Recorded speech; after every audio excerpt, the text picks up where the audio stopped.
Hello, my name's Adrian Goldberg and welcome to the Byline Times podcast. The Byline Times, it's what the papers don't say, what radio doesn't report and what telly doesn't tell you. This time, meeting Will Hutton and talking about his new book, This Time No Mistake, How to Remake Britain. It is a rallying cry for a fairer, kinder country, one where capitalism serves the interests of the people rather than the other way round. Will is a former editor-in-chief of The Observer. One of his previous books, The State We're In, was a bona fide bestseller. He's laughing at that, but it's true. We're in the offices of Will's publisher, Head of Zeus, based in Islington in London. Lots of light streaming in and verdant view through the windows as we overlook from the first floor a public garden springing into life. It's a spring day. Very nice spring day. Will, one of the most important parts of the book, I think, is your attempt to dismantle Thatcherism. Now, Thatcherism, of course, isn't only cheered on by the Conservatives, but it was embraced by Tony Blair. It is embraced to an extent by Keir Starmer. Why was it so important for you to use that as your starting point? Well, I mean, brutally, I think the country is reeling from four gigantic mistakes that got launched by Mrs. Thatcher in 1979. And far from being the author, or authoress, I should perhaps say, of Britain's rejuvenation, I see her as the pernicious author of our decline. And actually, the kind of multiple problems in which the country suffers from has its roots in her. And wrong thinking. The wrong thinking is to put the individual and her preferences, ambitions and actions at the heart of the economic, social and moral universe, and to argue that if left to themselves in self-organizing markets, the best outcome can always be relied upon and the state must get out of the way. Regulation is an obstacle, taxation is a burden, the state is coercive, and that kind of worldview wasn't only her. Around the world, it was called the Washington Consensus. A lot of people thought it was the answer to the kind of post-war settlement that allegedly had gone wrong. Actually, and I'll be quick, get on with it, there are four big mistakes. One, monetarism. That she launched that. She elected in 1979. There was a budget in 1980 with Sir Geoffrey Howe. And the decade that followed, when you tried to control the rate of inflation, when controlling the money supply, was tremendous deindustrialization, evisceration of our public sector. The industrial heartlands were gutted. All those areas that were so badly hurt by her were to vote Brexit 30 years later, but for no lasting gains. Second disaster that she launched was financial deregulation with the Big Bang of 1986, which led to this extraordinary credit growth and the instability of our banking system, which seemed to create economic growth, but actually was always going to end in tears. And it did in the financial crisis of 2007-8.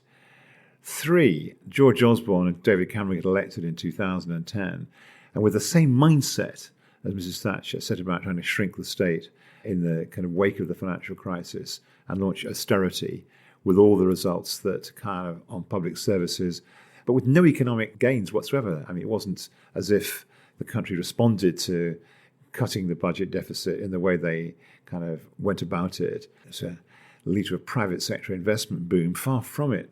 The mindset was, again, bad economics, bad morality, and the impact on British society really kind of there for all to see. And then Brexit, which was informed by the same kind of mindset. We want to set the people free from burdensome EU regulation. We're going to run our own affairs and create a low-tax, low-regulation universe to complete the Thatcherite revolution, as Lord Nigel Lawson said at the time. A country can survive one mistake, but four mistakes of that type, of that seriousness, have led to where we are in 2024. But as I say, Margaret Thatcher is venerated within the Conservative Party, a Conservative Party which has been in power since 2010. She is also held up as a model by many in the Labour Party, perhaps not by ordinary Labour Party members, I should say, but by successive leaders of the Labour Party. So if her reign was so disastrous, why now is she still revered by politicians of right and left, or at least right and almost left in this country? Well, I think it's changing. I mean, Rachel Reeves, in a recent lecture in the city not far from here, called the Maze Lecture, which I went to actually. I mean, she said, look, I think Thatcher was economically wrong, socially wrong, and morally wrong. But you can't deny that in 1979, there was an inflection moment when actually the post-war consensus looked as though it was exhausted, and she launched a new consensus. And what Rachel Reeves, am saying is, as then with Thatcher, so now with the new economic paradigm, a new way of looking at how you manage capitalism, even the leaders of the Labour Party have changed a bit. And the Tory party, it needs to be said, okay, they venerate Thatcher, but it doesn't work, does it? And the inability of it to work kind of has led to a collapse, really, in the kind of internal cohesion of the party. There are the 5, inverted commas, families, close inverted commas. Failure has turned it into a federation of cults. The 5 are the 5 different factions that the you 5 different identify. factions. There's a faction, there's the European Research Group, which is kind of the faction in favour of kind of distrust of all things European. There's a Northern Research Group, which is in favour of kind of focusing policy on the north of England, but not quite sure what that means. There's another faction around Liz Truss, the kind of growth group, who believe that actually the way to economic growth is to scrap all regulations and torch taxes. And so it goes on. So they've become not a political party, but a kind of series of cults that are ungovernable. The fact there's been 16 housing ministers since 2010, let alone the number of prisons ministers or Chancellor of the Exchequer, is testament to the fact they can't get a line of sight on what it is you need to do to get growth going, to create good jobs, to kind of bind British society together, to have any influence on the world. I mean, they just don't know what to do. And their reflex reactions, leave the European Union, distrust everything European, slash and burn the state, cut taxes, leads nowhere. So the veneration of Thatcher is there, obviously, but I would say it's one of the proximate causes of their collapse. In the next election, extraordinarily, where the rest of Europe is moving to the right, it looks as though we are going to get a non-Tory government. And actually, hold your breath, it could be that the next election sees less than 100 Tory MPs. And I would say, guys, look, the reason why you're being in such trouble as a political party is because you venerate this woman who is the author of our decline. I think that's a really interesting insight, Will. Are you saying then that Thatcher is the author of their decline because she is the architect of deindustrialisation, that red wall seats, that votes? It's so much. Honestly, it's so much that she's the author of. Yes, she's the author of deindustrialisation. Of course, there was going to be a shrinkage in our industrial base because all advanced industrial countries have experienced that. But ours has been excessive. And my father lost his job in the Thatcherite recession of the 1980s, so I'm very sensitive to this. But an astonishing statistic that between 1979 and 1987 that you draw out in your book is that, is it more than half of the entities, nearly half, 48% of the manufacturing entities in this country in 10 years, were wiped out. Yeah, exactly. No, just the scale of it is just mind-boggling. The excessive exchange rate, the ludicrous way the economy was run. It's just unspeakable. To allow your industrial base, whatever kind of ideological hat you were wearing, to kind of shrivel with that amount is an act of vandalism. You knew it at the time. It led to me writing the state we're in, And the rescue was actually this stupid credit boom, kind of vast inflation of the City of London, towering over the economy like a triffid. And again, bound to end in tears. And so it did in the financial crash of 2007-8. And then suddenly, you realise that actually the emperor has no clothes. That's followed by austerity, in which Osborne and Cameron are self-consciously trying to reproduce what Geoffrey Howe did and Thatcher did kind of 79-80. That's how they kick it off. And then you have the Euroscepticism that she kind of got going towards the end of her reign, which actually led to her cut. One of the reasons why she was deposed with her famous Bruges speech.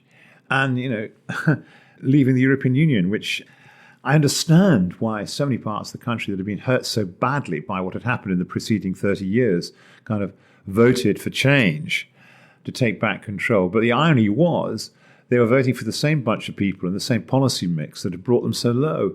So, you couldn't make it up, really. And underneath these meta mistakes, there's a series of kind of second-order mistakes, which are in many ways just as damaging. What's happened to local government? What's happened to the criminal justice system? What's happened to the prison system? The underinvestment in training and education, the privatization of the probation service and then renationalizing it because it didn't work. And so it goes on. It's very hard to think, really, of one policy success in the last 45 years that's sprung from this philosophy.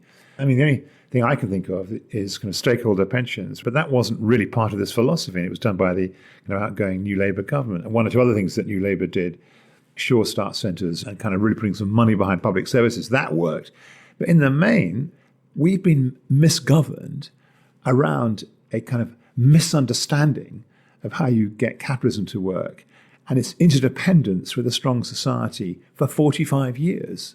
And we end up where we are in 2024. So this time, no mistakes. hence the subtitle of the book. One of your key analyses is that the first past the post system is the system which upholds conservative rule, and you argue that anti-conservative votes actually, were they measured in proportional terms, would ensure that the Conservatives didn't rule, but the first past the post system rewards the Conservatives disproportionately.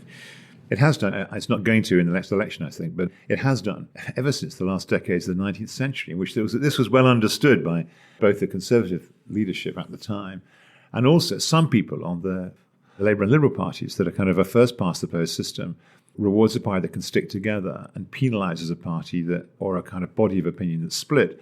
And so the splitting of kind of liberal England from Labour England, or liberal Britain from Labour Britain, was fatal, especially since from the end of the First World War. Time and again, you find massive majorities for progressive policies split between the Labour Party and the then Liberals. And indeed, it kind of even happens in 1951 when actually the Labour Party wins the popular vote by some margin, but all the votes pile up in industrial constituencies, and the Liberal Party in decline is unable to compete, and consequently the Tories win a lot more seats despite the fact having lower votes overall. So proportionately, Labour should have been in power in 51 rather than losing it, but they lost it. Again, 1929, there should have been a kind of British New Deal, or could have been a British New Deal. The large part of the Labour Party wanted that. There was an enormous vote for the Liberal Party under Lloyd George, advised by Keynes, who wanted that as well. But actually, there weren't enough MPs to kind of, drive that home. I mean, kind of curiously, it worked in Labour's favour, and the Liberals who would have pushed for a New Deal were underrepresented. And so time and again, you see in British politics the kind of same kind of alchemy in which the Tories are rewarded for actually being cohering as the national party, and the Liberals and the Labour Party seen as insurgents that you can't trust. And so consequently, you have whatever it is, 140 years of British politics, if you go from the kind of Reform Act of 1885, and the Tories have been controlled for nearly more than two-thirds of that time. It's an incredible record. Natural party of government, as they would like to portray themselves. But they've been conferred that. What I try to argue in the book is that it's not only their ability to hold together and cohere, it's also people like me and people who aren't Tory kind of don't cohere. We haven't put together a kind of a philosophy like One Nation Toryism or Thatcherism. Both those they've cohered around, One Nation Toryism after the war, and then when Thatcher got elected, Thatcherism, until now, when it's all falling apart. We've never managed to put together on the kind of liberal left a philosophy which allows us to kind of cohere and can win election after election after election and appeal to the mass of the British. What I try to do in the book is set out what it is. Well, the left, it loves factionalism, doesn't it? The left... Feuding, always feuding. Here you have the origins of the Labour Party, was kind of, founded in 1900. And it was controversial at the time because from the mid-1870s right up to the election in 1906, there'd been a large number of constituencies in the country which were liberal, but the Liberals have stood aside and said, we're going to allow a kind of a Labour man. It was always Labour men, who were unionists, who were allowed to stand in industrial areas because the Liberals thought that was a more secure way of getting a progressive voice in the House of Commons, but also it was fair. And there was talk of, the Liberal Party and the rising Labour interest merging into one party, particularly after Keir Hardie had really screwed things up. He founds the Independent Labour Party in 1893. His whole slate, every single candidate he puts up in the 1895 election loses. And there are a lot of people saying, for example, in the Rhondda, there's the Labour and Liberal Association, where their MP, a man called William Abrahams, gets back. He's a Lib Labber. And he says, look, I'm telling you guys, this is not the way to go. The Liberal Party only formed in 1859. What we want to do is to kind of merge with the Liberal Party, maybe take it over and have one party in a first-past-the-post system. Otherwise, what's happened in 1895 is going to happen again and again and again throughout the 20th century. And we guys are not going to get progressive politics implemented. And I have to say, in 2024, William Abrahams representing Rhondda as the Labour and Liberal Association representative was more right than Keir Hardie. Well, and you argue, really. I mean, those of us who can remember, who are old enough to remember this, there was a Lib-Lab pact which briefly governed the country in the 1970s. It seems to me that you're arguing, if not for a Lib-Lab pact, then certainly for a synthesis of the best Liberal and Labour thought. That's exactly it. A social democratic vision. Yes, I'm trying to be clear about what that means. I am saying that not so much socialism, but there's an ethic of socialism that actually in a way almost predates kind of socialist thinkers, which accents fellowship, cooperation, mutuality, having each other's backs. Is it a kind of Christian socialism? It has Christian roots, it has Enlightenment roots, but it also has deep roots in the ancient philosophers. I mean, so it's Aristotle, in 350 BC, long before Marx, he was saying, look, individuals are social animals. They're part of society. They live for society and they feed off society. Anyone who denies that is either a god or a beast. And I have no truck with either. We are social animals. So of course we're social animals. So it's kind of socialism has its roots in the notion that we are social animals, which is centuries old before the arrival of socialist thinkers in the kind of 19th century. And then also the notion that you've got to spread wealth around. Francis Bacon, who's hardly a socialist, the father of British empiricism, writes in the 1620s, he says about wealth is like muck. It's not much good unless it's spread around. Now, I mean, Mrs. Thatcher used to go on, and such people on the right go on about socialism as pernicious. But frankly, Francis Bacon and Aristotle, kind of give me a break. And what they're arguing for is kind of an ethic of fellowship, of looking out for each other. So when Attlee was asked in 1955, so what is this socialism, Mr. Attlee? He said, well, I'm with one of the greatest citizens of this borough. He meant in the kind of old English sense of this country. That actually, I believe in socialism as fellowship. And fellowship is the hope of the world and the hope of this country. So, fellowship in a trade union, fellowship in an Oxford or Cambridge college, fellowship in a building society, fellowship in the cooperative movement, fellowship in lots of civic and local government. We all understand it. And it's a fundamental human impulse. So one part of the equation of the synthesis is the ethic of socialism, is fellowship, mutuality. And the other is this other tradition which got going on the liberal wing of progressivism towards the end of the 19th century, in which a guy called Thomas Green, fantastic guy, we wrote a series of essays called The Politics of Obligation, in which he says, look, and it kind of overlaps with socialism.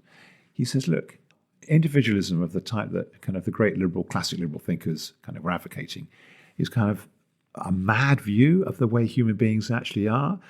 We are part of society, and the stronger society is, the stronger we as individuals are. There's an iterative, ongoing relationship. We make a strong society through, the schools, the hospitals, the bonds we kind of build, and that has impact on us as people. And he was a tutor of Asquith, of course, who led the latter years of the great reforming Liberal government, 1906, 1914. Out of that, you get liberals like Keynes and Beveridge who kind of think we've got to have a welfare state. We've got to manage capitalism more intelligently. And so you've got that tradition side by side with another tradition, which is the ethic of socialism, kind of arguing for fellowship and trade unionism and welfare, and certainly accenting the need for more equality. Like a Venn diagram, these two philosophies overlap. And what got in the way of them being the kind of philosophy that bound a single party together was, on the one hand, kind of the Labour Party and socialism is always going to be the enemy of the piece is capital. We've got to socialise the means of production. And they distrusted liberals because they were toffs and basically on the side of capital. So these two wings of the progressivism couldn't actually stick together. Now, in 2024, they can.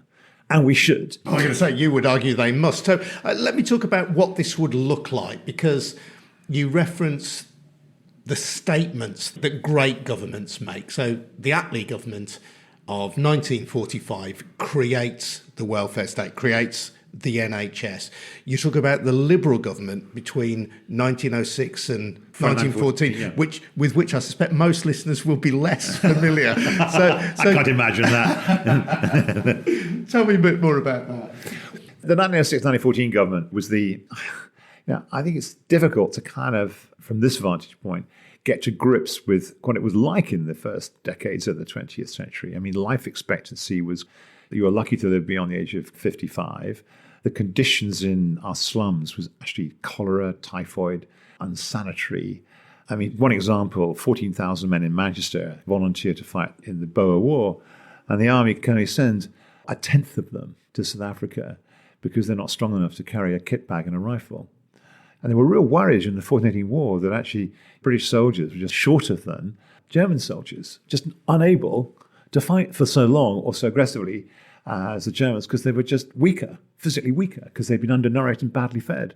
Even Winston Churchill thought that. And he left the Tory party in 1903 and joined the Liberals because they were going to do something about it. So what the Liberals tried to do was to education was terrible. They tried to get a national education system. They tried to give pensions for everybody, unemployment benefit. So when you were out of work, you had some income to throw back on. If you were unemployed, you became a pauper. And when you stopped work, you lived in abject poverty till you died. You're looking out the window here, kind of in this part of London, you can see some of the buildings, some of the civic buildings that were built by friendly associations and hospices to kind of deal with the squalor and the distress all around them. And you needed public initiative. And actually the Liberal government did it. And they actually took on the House of Lords, which was entirely Tory and all kind of hereditary. There were hardly Liberal peers in it at all. And of course, you had to have the Parliament Act of 1910, which restricted the Lords' capacity to block things for just 2 years, later reduced to 1 year by Attlee. And the Tory interest was against the kind of the tax necessary to pay for all of this. It's a great reforming government, Liberal kind of led, but actually supported by the early Labour Party. Then in 45-51, it's inverted. You have a Labour Party. There's only a few Liberals in the House of Commons. But the ideas it's pursuing are ones generated by the great liberal thinkers, Beveridge and Keynes. Because it wasn't just the welfare state. I mean, it was full employment through Keynesian economics. It was nationalisation. It was planning. There was a lot going on, actually. And by the way, it was bloody successful. But it was a mix between socialist thinking and progressive liberal thinking. That's my point. So they do great reforming governments, did great stuff. Now we need another great reforming government. And Wilson didn't pull it off, and Blair didn't pull it off. And my hope is that Keir Starmer and the people around him kind of get this and actually will fuse the ethic of socialism with progressive liberalism and do kind of the big things, the transformational things that we need. What does that mean for voters if you are a Lib Dem voter in a Labour constituency or a constituency what I want in the 2024, or if it's in January 25 general election, is the two manifestos, the Labour Party, Liberal Democrat, to kind of speak to each other, and the Greens too. I mean, you do call on Green voters to kind of sacrifice their vote for one of these other two progressive parties, which Greens might say that's outrageous because they stand for fighting climate change in a far more aggressive and progressive way. In the first past the post system, it's purposeless if you don't get any Green MPs back and you just split the progressive vote and you get the Tories back and they don't give a damn about those that. You just got to get real. And by the way, I mean, I do think that people like Ed Miliband, who's the climate change minister, would be kind of, I think the net zero cabinet minister does get it. And I think that in her May's lecture, Rachel Reeves was kind of insisting that the drive to net zero was kind of, it's one of Keir Starmer's 5 missions, for God's sake. But we have seen Labour retreat, haven't they, from their £28 billion green pledge? Of course, and I kind of, you know, I think we've got to spend more than 28 billion actually. But I mean, I do kind of get it. I mean, you face an unremittingly hostile right-wing press until you've got to kind of stake through its heart this kind of populist, anti-green, climate change, skeptic Tory party could kind of resurrect itself and still be in government. So, you know, you've got to stake through its heart. There need to be less than 100 Tory MPs in the next House of Commons so that they can think hard about what it is they need to do to win and actually screaming the odds along the lines of the kind of policies that you get on GB News is not the answer. But to come back to your point, I am saying in a first past the post system, until we change the voting system, one must use your vote tactically. And people are doing it anyway, actually. So if you live in a seat which is likely to be won by the Liberal Democrats and you're a Labour voter, a lot of seats kind of the outskirts of London in particular, around Surrey and Sussex, kind of, or in the southwest of England, brutally, the Liberals start off with with such an advantage that you just have to hold your nose. And there's not much hold nosing to be done, frankly, if the Liberal Democrat manifesto is close to the Labour manifesto and it has big green elements in it. Similarly, vice versa with Labour. So I do argue for tactical voting big time, yeah. But there will be people listening to this who are left-wing Labour voters, not particularly left-wing by historical standards, who think that Keir Starmer is effectively the Conservatives with a red rosette.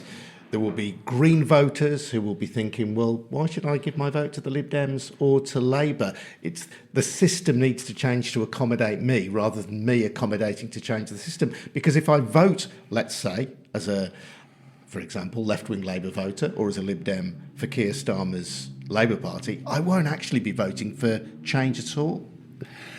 I do understand why you say that. I mean, first of all, what I'm trying to do in the book is to outline kind of feasible, achievable change, which is centered around getting capitalism to work for the common good and to grow the economy and to provide kind of a ladder, an economic ladder for everyone, at the same time as there has to be a floor. So there must be ladders up which everyone can climb and floors below which they don't fall. And you need an agile state to kind of construct the social contract that underpins the floor. And you need to manage our capitalism so it does generate jobs and opportunities for all. And it's run by people who hold in mind that you can only run a great firm if it's underpinned by having a great social purpose. Now, that is a big change from where we are at the minute. But, the Labour Party leans into this. Rachel Reeves talks about the fiscal rules, and I think she will urge relaxing them and organising so that we can have an infrastructure and investment revolution. And I think she gets that. She leaned into that position in the May's lecture. I think we have to kind of overhaul the savings and investment system so they can back private investment. We need to kind of have a stronger trade union movement. And I think the new agenda for work the Labour is championing is kind of some of the way there. So, since 1900, the Labour Party was founded, and it was a big church. It contained, everything from kind of Marxist through to gradualist kind of Fabians and all points in between, Christian Methodists and all the rest of it, to be as big a tent as possible to encourage everyone to kind of come in. And of course, what it set up was a dynamic that for 124 years has been about kind of feuding and sectarianism. And what I'm trying to say is that we've just had acres and acres and acres of time in which the government's been occupied by the Tory party, and it hasn't done us any good as a country, as an economy, and as a society, culminating in Boris Johnson and Liz Truss.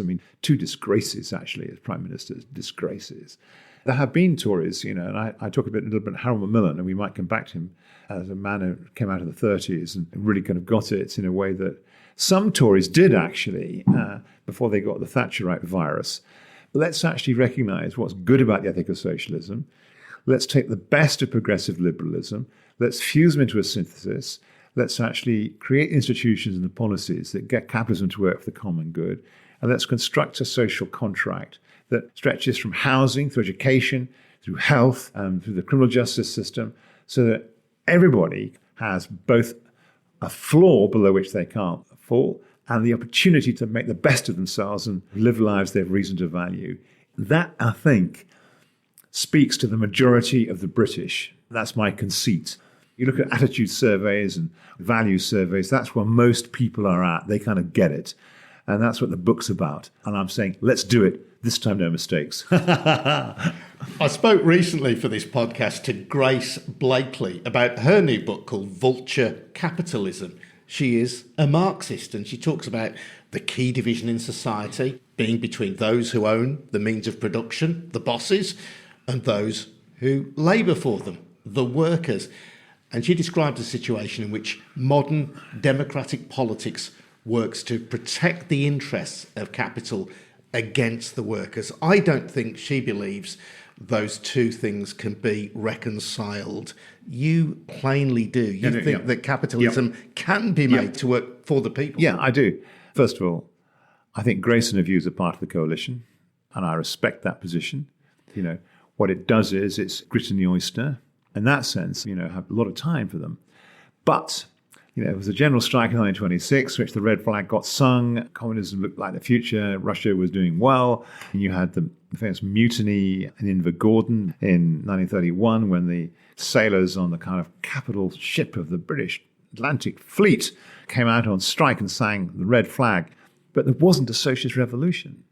There wasn't a socialist revolution in the 20s and 30s, despite the kind of immiseration of the working class that took place. It was absolutely obvious that capital was, in many ways, behaving as she describes, except not enough to generate a revolution in Britain. That was true in the 30s, even more true in the 2020s. There isn't going to be what she's calling for. 2 or 3 reasons. One, I'm the first to recognize capitalism's kind of proclivity to throw up inequality, instability, monopoly, economic rent. Often there's exploitative work relationships. Of course I accept all that. But here's its savings grace. One, it is dynamic. It does stuff. It embraces change. It kind of moves us forward.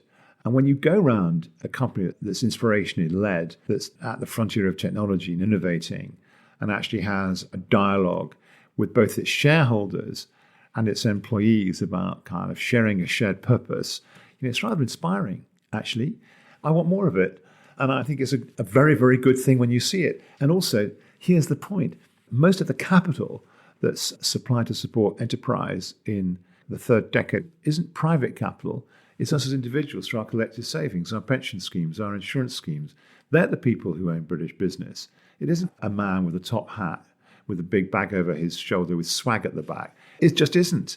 The collectivization of savings, the professionalization of management, and the development of the modern company as a social organization, her characterization just doesn't correspond to actually what it's like in the real world. But you do call for a shift, don't you? Instead of shareholder interest being placed at the heart of capitalism, you talk about stakeholder interest. And that's such an important twist on this. You could argue that also has a noble tradition in this country, going back to people like the Cadburys, who were very paternalistic. I happen to live in Bourneville, which is where the Cadburys designed a model village. It's a great place, isn't it? It's a beautiful place, yeah. And I think it's very inspiring, actually. I'm not sure the workforce, though, would recognise Cadbury's vis-a-vis the current owners, Mondelez. But that's another story. I'm sure that's true. No, look, I mean, there's Quaker capitalists like Fry in York, and actually Clark's Shoes in the West Country. They were an early form of stakeholder capitalism, you're right. And actually, I quote him in the book. I've got to know quite well recently, a man called Julian Richer, runs Richer Sounds. 350 of the best retail of audio equipment there is in the country. There he is in his 60s. He's given the company away to his workforce. Actually, he would say that actually treating people properly and respecting them with dignity and paying them properly pays rich dividends. And you build an organisation like Richer Sounds, which actually can survive the cross currents in today's high street. And of course, there's John Lewis, which is recovering from its travails of a few years back. The best people in British, European, and American business get it. And actually, shareholders increasingly get it. It's a common endeavour. You've got to problem solve. You've got to engage your workforce. If you want your customers to buy it again and again and again from you, you better be a decent and reliable company. And actually, let's get this right. Richard Tawney, one of my new heroes, actually, wrote a book called Acquisitive Society over 100 years ago, in 1921, in which he said, look, we've got to be forensic about capitalism. On the one hand, you've got capitalism which really does a good job. It does things with purpose. It has a social function. It discharges things that kind of need to be done. And there are multiple runners and riders. It's competitive. It gives you choice. Come on, I like it. But there's another capitalism which is wholly acquisitive, only interested in self-enrichment, and actually degrades all around it. And what we want to do, we want more of the first and none of the second. I'm with him. He wrote that in 1921, and you think, well, why are we arguing about it 100 years later? This may be a very crude characterisation, just to end this conversation, but in a sense, what the Conservatives, or at least the Thatcherite Conservatives, have offered this country has been an American vision. There will be many people in the United States who don't recognise that characterisation of their country, but in terms of the sense of naked capitalism, a kind of very raw in tooth and claw kind of capitalism. It doesn't recognise that a firm is a social organisation. It doesn't recognise that actually there are publicly created institutions which actually wealth creation feeds off. It just puts the I at the centre of the economic and moral universe. And I'm trying to say you've got to put some we in there. You have to fuse the we and the I. And that, I would suggest, is a European vision rather than American vision. Yeah, if you like, that's right. That is what the Europeans tried to do. I mean, they're not very clear-headed about it. Getting this alchemy right is tricky and constantly requires tension, because too much we and you can kind of snuff the capitalist flame out, too much I and it kind of also snuffs it out. It's a constant kind of struggle to get it right, to get the balance right. But the we society, populated by stakeholder companies, producing a capitalism that works for the common good, with engaged workforces where the vast amount of work is good, in inverted commas, and not exploitative, supported by institutions like a great health service and a great education system and a criminal justice system which actually works. It's not that hard. I don't want to be seen as a kind of complete madman. I think that's what people want. And that's what we should offer them. And that is what the liberal left who believe that should do. And of course, you've got people who are well to my left who would say, well, Will's sold out. And I actually respect that. And I would say, what I'm arguing for is going to win elections and win elections consistently and actually lead to a kind of a hegemony of the liberal left.